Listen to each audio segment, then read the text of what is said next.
ଗୋଟେ ଆସୁଛି କି? ହଁ ସାର୍ ନାଇଁ ନା ନା ଶୁଣ ଆପଣ ଜବରଦସ୍ତି କଣ କରୁଛନ୍ତି? ଜବରଦସ୍ତ କିଛି ନାହିଁ ଆଉ ସାର୍ ମୁଁ ଆପଣଙ୍କୁ ପଚାରୁଛି ନା ନା ଆପଣ ଶୁଣ ଶୁଣ ଶୁଣ ଶୁଣ ଆଜ୍ଞା କୁହନ୍ତୁ ସାର୍।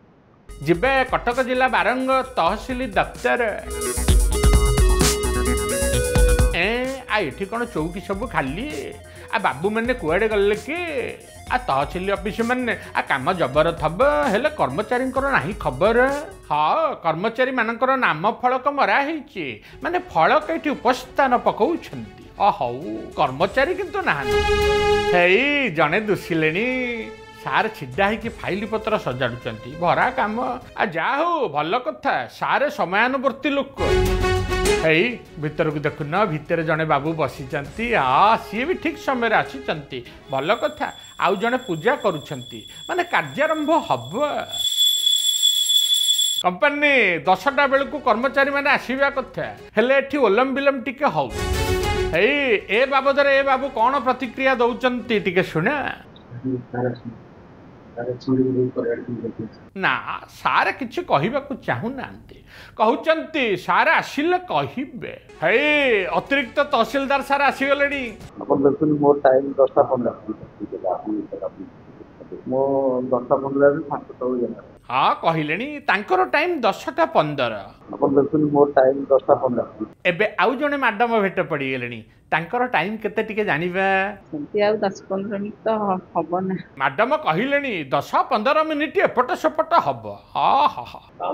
ସେମିତି ନୁହେଁ ଯେ 10ଟା ବେଳକୁ ଆସିକି ଲୋକ ଫେରୁଛନ୍ତି, ଏମିତି 5ଟା 5:30 ପରେ ବି ଲୋକ ଆସୁଛନ୍ତି, ତାଙ୍କୁ କ'ଣ ଆମେ କହୁନି? ସେମିତି ଆଉ 10-15 ମିନିଟ୍ ତ ହବ ନା। କମ୍ପାନୀ ଗାଡ଼ି ଘୋଡ଼ା କଥା ନା, ଏମିତି କେତେବେଳେ ଟିକେ କ'ଣ ଡେରି ହେଇପାରେ, ହେଲେ ଯାହା ଅଭିଯୋଗ, ଏଠି କାମ ପାଇଁ ଲୋକଙ୍କୁ ବହୁତ ସମୟ ଅପେକ୍ଷା କରିବାକୁ ପଡ଼ୁଛି। ହଁ ପରା। ହଉ, ଟିକେ ଶୁଣିଦବା ଜଣେ ନନାଙ୍କ ବାଣୀ। ଇନକମ୍ ସାର୍ଟିଫିକେଟ୍ ପାଇଁ ଆସିଛି। କେତେବେଳେ ଆସିଲେଣି? ଅଧଘଣ୍ଟା ପରେ ଆସିଲି। ମ୍ୟାଡ଼ାମ୍ ଆସିନାହାନ୍ତି। ରୋଜା ମ୍ୟାଡ଼ାମ୍। ମଣି କୁରାଙ୍ଗ ପ୍ରଧାନ ପଞ୍ଚାୟତର ଇଏ ନନା ହେଲେ ଶେଖ୍ ମୟୁରୁଦ୍ଦିନ। ଇଏ ଜଣେ ଦିନ ମଜୁରିଆ, ତାଙ୍କର ରାସନ କାର୍ଡ଼ କଟିଯିବ ବୋଲି ମେସେଜ ଆସିଥିଲା। ତେଣୁ ତାଙ୍କୁ ତାଙ୍କର ଇନକମ୍ ସାର୍ଟିଫିକେଟ୍ ଦେବାକୁ ହେବ। ଇନକମ୍ ସାର୍ଟିଫିକେଟ୍ ବାହାର କରିବାକୁ ସେ ସକାଳ 10ଟା ପୂର୍ବରୁ ତହସିଲରେ ପହଞ୍ଚିଥିଲେ। ତାଙ୍କ କାମ କରିବା କର୍ମଚାରୀ ଜଣକ ଆସିନଥିଲେ। ତେଣୁ ତାଙ୍କୁ 10ଟା 50 ପର୍ଯ୍ୟନ୍ତ ଅପେକ୍ଷା କରିବାକୁ ପଡ଼ିଥିଲା। ହେଇ ଆଉ ଜଣେ ନନା କ'ଣ ଅସୁବିଧାର ସମ୍ମୁଖୀନ ହେଉଛନ୍ତି, ଟିକେ ଶୁଣ। ମୋ ଝିଅ ଘର କିସମ ଚେଞ୍ଜ ହବ। ଆମେ ତ ଜାଣିଛୁ 10ଟାରେ ଅଫିସ ଖୋଲିବ, ଆଉ ଏତେ ଡେରି କରିବେ ବୋଲି ଆମେ କେମିତି ଆଉ। ମାନେ ଇଏ କଟକ ବିରିବାଟିରୁ ଆସିଛନ୍ତି ଶିବପ୍ରସାଦ ମୁଦୁଲି। ତାଙ୍କ ଝିଅର ପଟ୍ଟା ଠିକ୍ କରିବାକୁ ଆସିଥିଲେ, ଭୁଲରେ ତାଙ୍କ ପଟ୍ଟାରେ ଜମି ଜଳାଶୟ ହେଇଯାଇଛି। ପଟ୍ଟା ଠିକ୍ କରିବା ପାଇଁ ସେ ପ୍ରାୟ 6 ମାସ ହେବ ତହସିଲ ଚକର କାଟୁଛନ୍ତି, ହେଲେ କ'ଣ ହେବ, ପୁରା ଫେଲ୍ ମାରୁଛନ୍ତି। ମାଲିକ ନିଆଳି ନିର୍ବାଚନ ମଣ୍ଡଳୀର 8ଗୋଟି ପଞ୍ଚାୟତ ଓ ବାଙ୍କି ନିର୍ବାଚନ ମଣ୍ଡଳୀର 8ଗୋଟି ପଞ୍ଚାୟତ ବାରଙ୍ଗ ତହସିଲ ଉପରେ ନିର୍ଭର କରନ୍ତି। ପ୍ରତିଦିନ ଶହ ଶହ ଲୋକ ସାର୍ଟିଫିକେଟ୍ଠୁ ଆରମ୍ଭ କରି ବିଭିନ୍ନ ଜମିଜମା କାର୍ଯ୍ୟ ପାଇଁ ତହସିଲ ଦପ୍ତରକୁ ଆସି ହଇରାଣ ହରକତ ହେଉଛନ୍ତି। ହଁ ପରା। ହଉ, ଚାଲ ଏ ବାବଦରେ ଜାଣିବା ତହସିଲଦାର ତୁଷାରଜ୍ୟୋତି ରଞ୍ଜନ କ'ଣ କହୁଛନ୍ତି।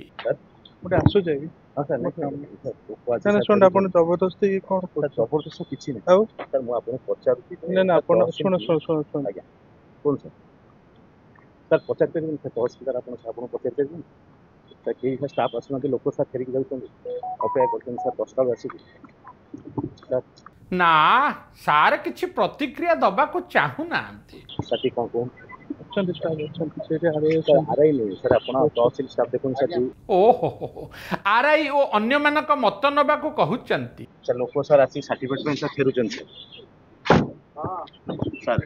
କି କଥା, ସାର୍ ହେଲେ ତହସିଲର ମୁଖ୍ୟ, ସିଏ ଯଦି ନ କହିବେ ତାହେଲେ କେମିତି ହେବ? ମାଲିକ କହୁନ।